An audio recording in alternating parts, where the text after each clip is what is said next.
Waalaikumsalam. Sebelumnya yang terhormat Bapak Ibu Guru sekalian, dan kami ucapkan terima kasih kepada pakar yang telah mendukung dan mensponsori kegiatan praktek seni budaya kita kali ini.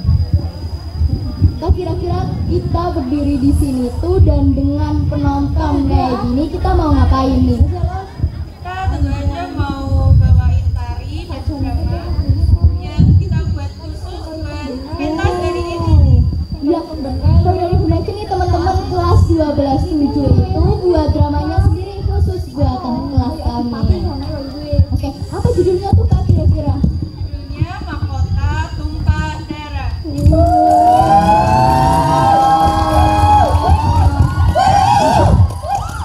Ini kayaknya udah semangat banget buat nonton. Aku juga kepo nih gimana jalannya drama nantinya. Kita mulai aja kali ya Kak. Oke? Selamat menyaksikan. Sikat.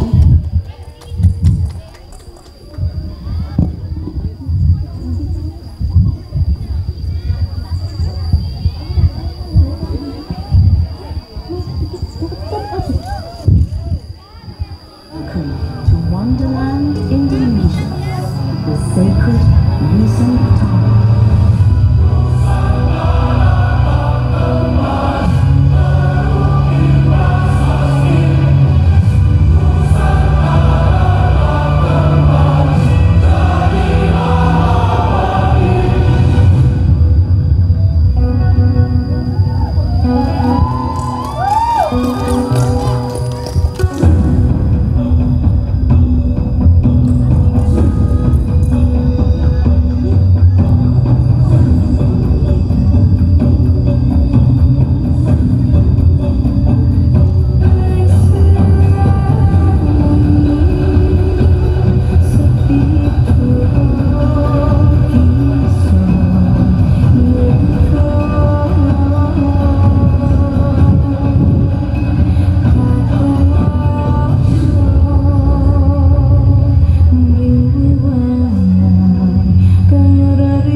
daerah di negeri Sabrang berdiri dua kerajaan besar bernama Branglor, Sabrang Wetan. Pangeran Sabrang Wetan mempunyai ambisi besar untuk menyatukan kedua kerajaan. Ia pun mendekati salah satu putri raja agar kelak ia menurunkan tahta kerajaan sehingga ambisinya bisa berjalan dengan sempurna tanpa adanya pertumpahan darah.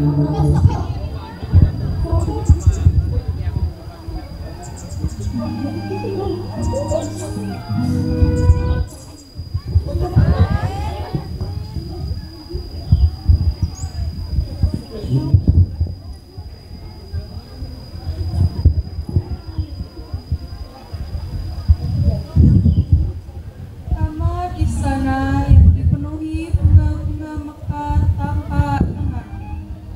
Di dekat kolam, Raden Arya pangeran dari Sabrang Wetan sampingan dengan Putri Ratnasari, putri kedua kerajaan Sabrangloa.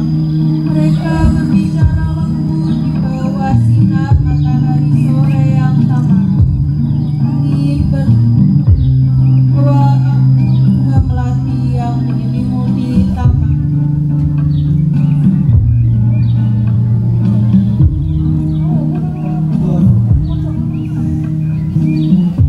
Apa kau lihat bunga-bunga di taman ini? Begitu cantik dan indah, bukan? Tentu pangeran, cantik sekali. Apalagi aku di taman ini bersamamu. Tapi tetap saja, bunga-bunga ini tidak bisa mengalahkan kecantikan dan keindahannya.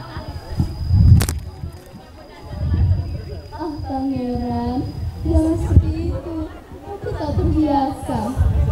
Izinkan aku terus melakukannya agar kau terbiasa. Terima kasih pangeran. Tapi aku tidak ingin merepotkanmu dengan harus memperlakukanmu manis seperti itu. Sudah selayaknya aku begitu. Terima kasih pangeranku. Astaga, sepertinya kehadiranku di sini cukup mengganggu ya untuk kalian. Iya, apa apaan kalian kesini sekarang ini? Aku hanya heran, seorang pangeran yang nampak gagah dan cerdas tidak seharusnya menghabiskan waktunya di taman seperti pujangga yang sedang mabuk asmara. Iya, Lalu, dan sepertinya pangeran yang besar dari kerajaan Sabrang Wetan harusnya tak menghabiskan waktunya untuk hal yang sangat-sangat tidak bermanfaat. tentu saja Tuan Putri. Seharusnya seorang pria cantik sibuk dengan urusan kerjaan, bukan menikmati senja dengan seseorang yang belum tentu mempunyai masa depan di istana ini. Iya, lalu apa urusannya dengan kalian? Kasihan sekali. Mungkin ada orang yang berpikir bahwa manisnya kata-kata bisa mengubah nasib seseorang. Nyatanya, mahkota hanya akan jatuh pada mereka yang memang pantas. Apa mereka ini pangeran?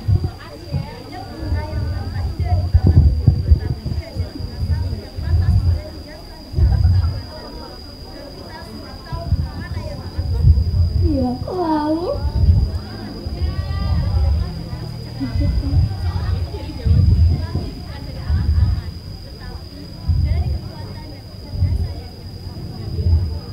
ya tentu apa bahan kalian ini?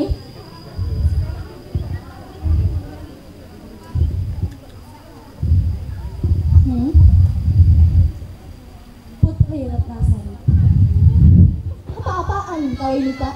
aku hanya ingin melihat sendiri seberapa jauh kau mampu bertahan sebelum menyerah.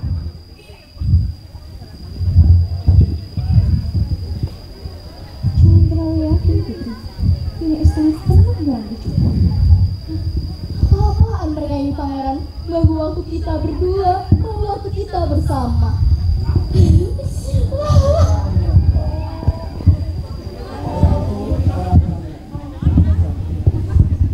Tentu, aku tidak akan merugikan mereka, dan aku tidak akan mereka merebut yang memang menjadi milikku.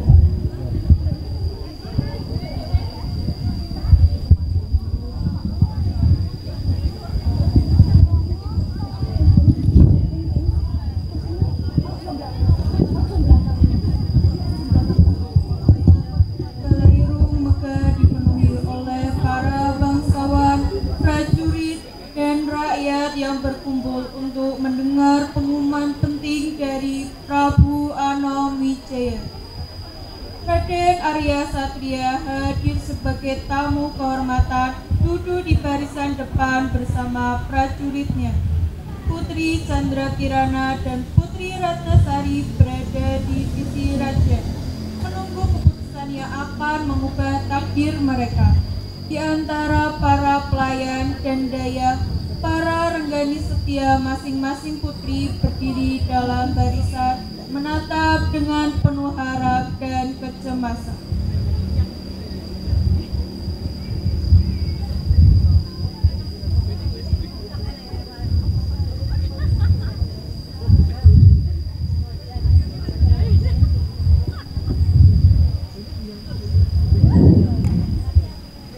Hari ini adalah hari yang bersejarah bagi kerajaan kita.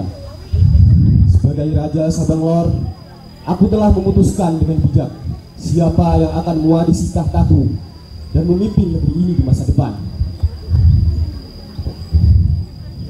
Takdir sudah jelas, mahkota itu akan menjadi milikku. Setelah mempertimbangkan kemampuan, kebijaksanaan, serta kesiapan untuk memimpin, aku telah memutuskan bahwa pewaris tahtaku adalah Putri Chandra Kirana. Hidup Putri Chandra Kirana. Hidup!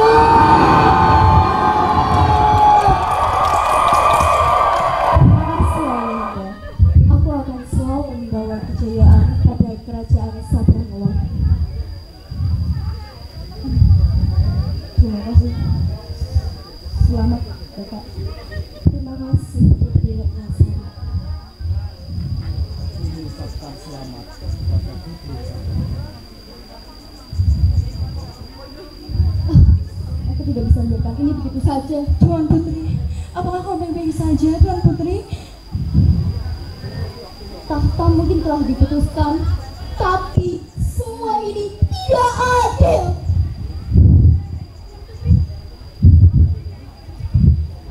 Pangeran, takdir sudah jelas. Mahkota itu sudah menjadi milikku.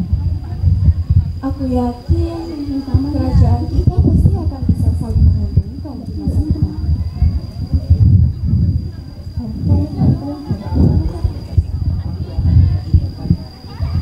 Ya, tentu saja. Cahaya bulan menerangi taman istana yang kini terasa sunyi. Putri Ratnasari duduk memandangi permukaan kolam yang tenang. Suasana hatinya kelam, pikirannya penuh dengan kekecewaan atas keputusan Prabu Anomwijaya.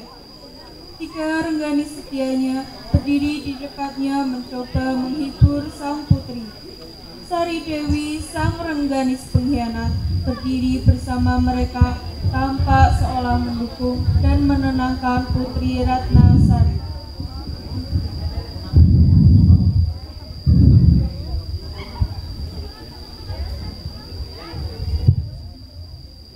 Takdir macam apa ini? Tahta tak kudapatkan. Padahal kalian tahu, sedari kecil aku berlatih menjadi pemimpin. Aku berlatih berbagai tata kerajaan.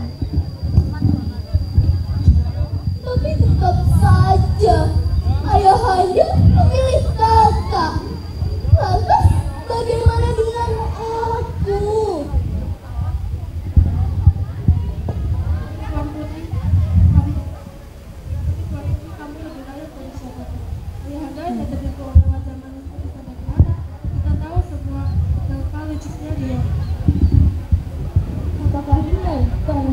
Giliran putri. Apa yang bisa diharapkan dari seorang putri yang memiliki sibuk berdandan dan berlenggak-lenggok di istana? Semua yang ia miliki hanyalah kata-kata manis dan senyum palsu. Apakah memang benar seperti itu? Tuan Putri, kau berjuang dengan keahlian dan keberanian. Sementara kakakmu itu hanya bermain politik dengan wajah berpura-pura polos. Memang, ya benar. Tuan Putri, kamu memiliki banyak orang yang percaya padamu. Jika kakakmu berpikir bahwa mahkota membuatnya lebih hebat darimu, ya salah besar.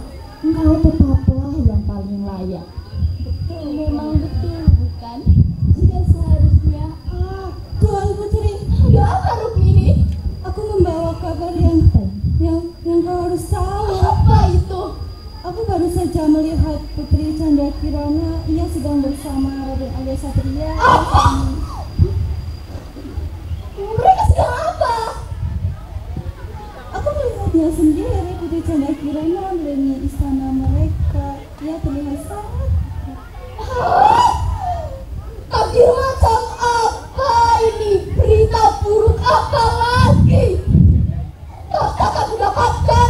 Pengkhianat yang kudapatkan. Sungguh kejam. Putri Canda Kirana tidak hanya ingin merebut mahkota, dia juga ingin merebut pangeran. Dasar pengkhianat.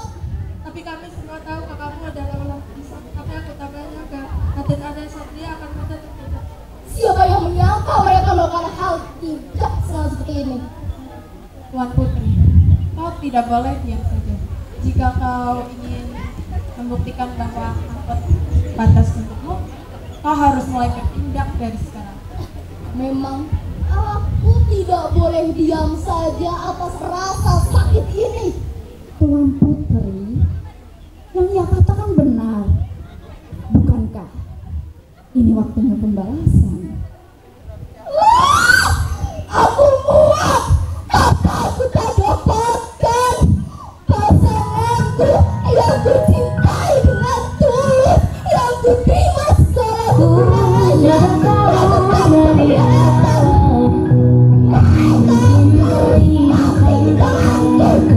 Ini waktunya pembalasan. Tentu saja, aku akan membantumu. Bantu aku cari benang itu Sari Dewi. Mereka harus mati saat ini. Baiklah. Di mana benang itu? Benang saya pergi. Kau juga pergi. Di mana benang itu? Cepat Sari Dewi. Mereka harus mati. Tenanglah. Ini kebenaran. Terima kasih Sari Dewi. Pergi. Pergi. Sudahlah, kalian diam saja di sini. Ini Khianat. urusan kita. Saat ini, waktu ini, mereka akan mati di tanganku. Tentu saja. Ayo Sari Dewi. Berdiri cepat, berdiri cepat.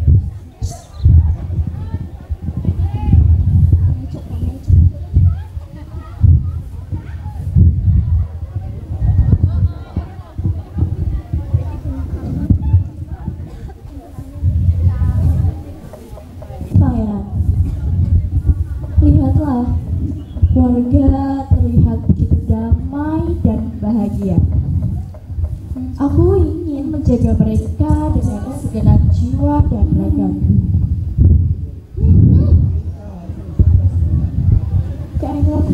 Iya, karena kebahagiaan mereka adalah bentuk tanggung jawab dari diriku.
Dan dari situ cahaya pandangku melihat cinta bermekaran. Seperti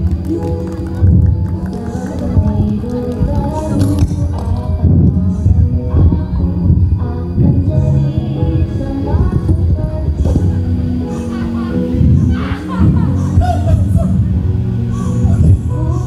jadi sama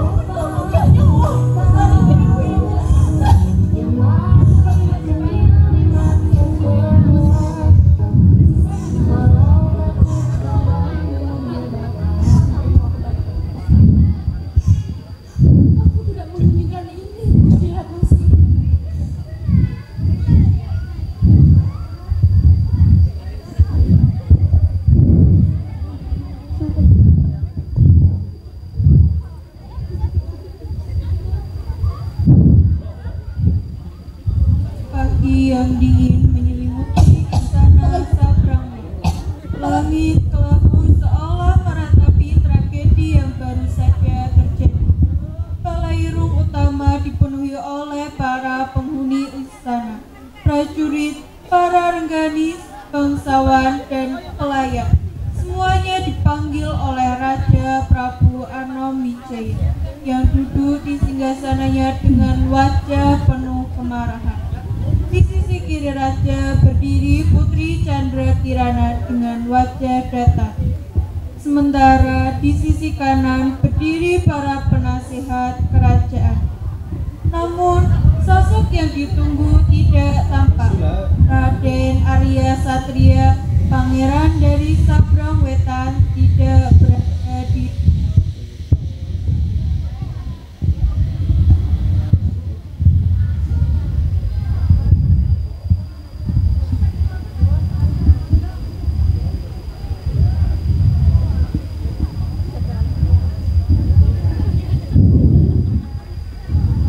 Apa ini yang kalian sebut sebagai kehormatan? Apa ini harga dari mahkota yang aku berikan kepada keluargaku sendiri? Putri Ratnasari, putriku sendiri, ia telah terbunuh. Darahnya menetes di tanah kerajaan ini. Dan Pangeran Sabang Wetan entah melarikan diri tanpa jejak. Apa yang terjadi semalam? Siapa yang bisa menjelaskan ini kepadaku? Hamba mendapatkan kabar, Baginda. Cepat jelaskan. Pangeran Sabrang Wetan telah melarikan diri dari istana sebelum Fajar Beringsing. Para prajurit tidak menemukan jejaknya di perbatasan, tapi ada dugaan ia kembali ke negerinya sendiri. Namun yang lebih mencurigakan, ada saksi yang mengatakan bahwa Putri Ratnas bahwa kejadian semalam bukanlah sekedar kebetulan. Jelaskan maksudmu. Hamba mendapatkan kesaksian bahwa Putri Ratnasari terbunuh oleh panah yang dilepaskan dari jarak jauh. Panah itu bukan berasal dari prajurit kerajaan, melainkan seseorang yang berada di dalam istana itu sendiri. Pengkhianatan. Jadi putriku tidak mati dalam peperangan, tapi ia mati dibunuh dengan kelicikan.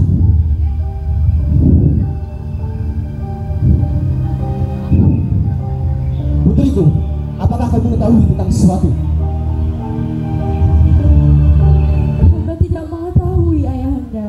Namun semalam Putri Ratnasari mencoba menyerang hamba. Kalau bukan karena seorang yang menyelamatkan, mungkin hambalah yang tidak akan berdiri di sini. Lalu, siapakah yang menyelamatkanmu?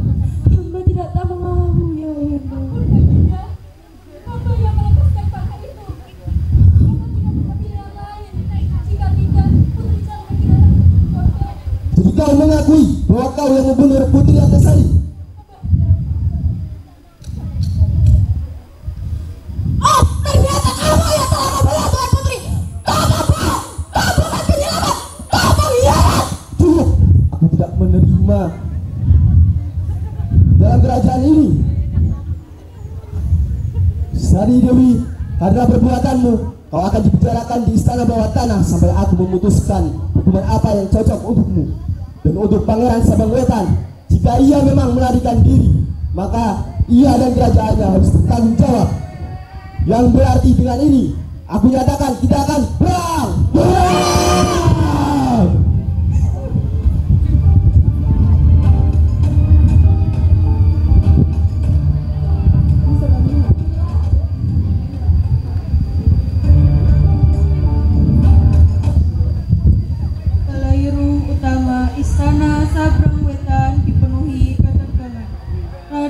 Arya Satria duduk di singgasana, matanya menatap lurus ke depan dengan ekspresi yang sulit ditebak.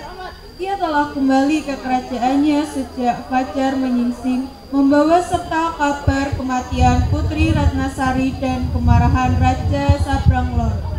Para penasihat dan prajurit setianya berdiri dalam barisan menunggu perintahnya.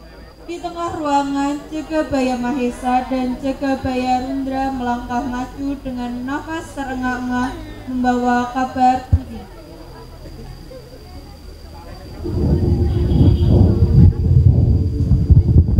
Pangeran, saya membawa berita penting. Pasukan dari Sabranglor bergerak ke arah perbatasan. Mereka membawa bendera perang dan jumlahnya sangat besar.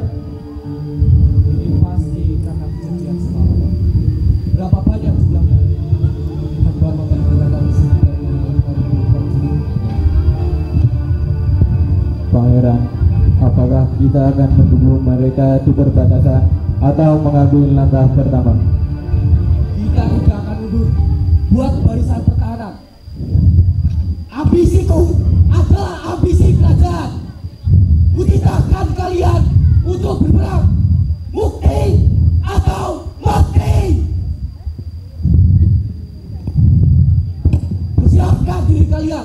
Baik, Pangeran.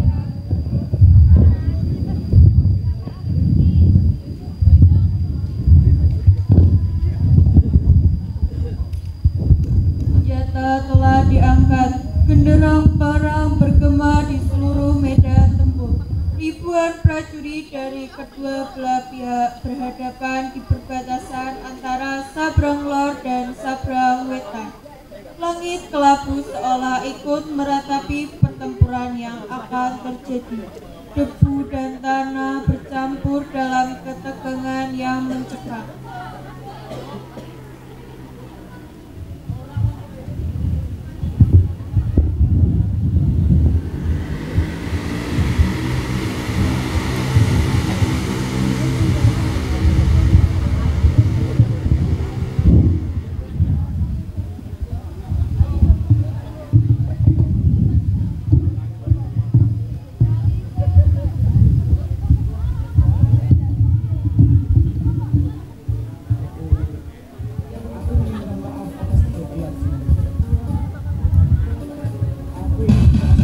Cukup, tidak ada yang bisa dijelaskan. Serang!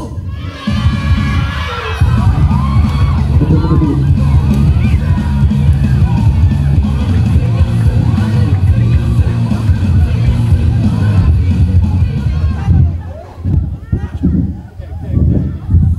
Sari Dewi, apa yang terjadi, Sari Dewi?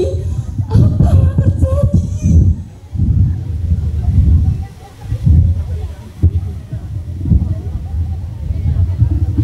Jika tidak dengan cara baik-baik aku bisa menyatukan dua kerajaan, maka mungkin dengan ini aku bisa menyatukan kedua kerajaan itu. Perempuan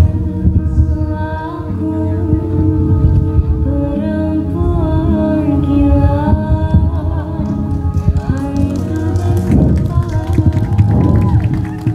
hantu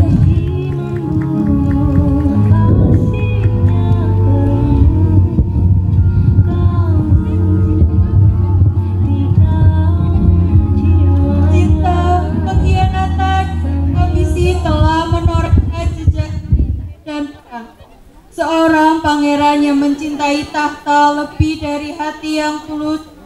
Seorang raja yang mempertahankan mahkotanya dengan darah anak-anaknya. Dan seorang putri yang terjebak di antara permainan kekuasaan. Semua terjatuh dalam lingkaran takdir yang kejam. Apakah kemenangan benar-benar berarti jika hati yang tersisa penuh dengan luka? Sejarah akan mengingat mereka, tetapi hanya sebagai pelajaran bagi mereka yang setelahnya.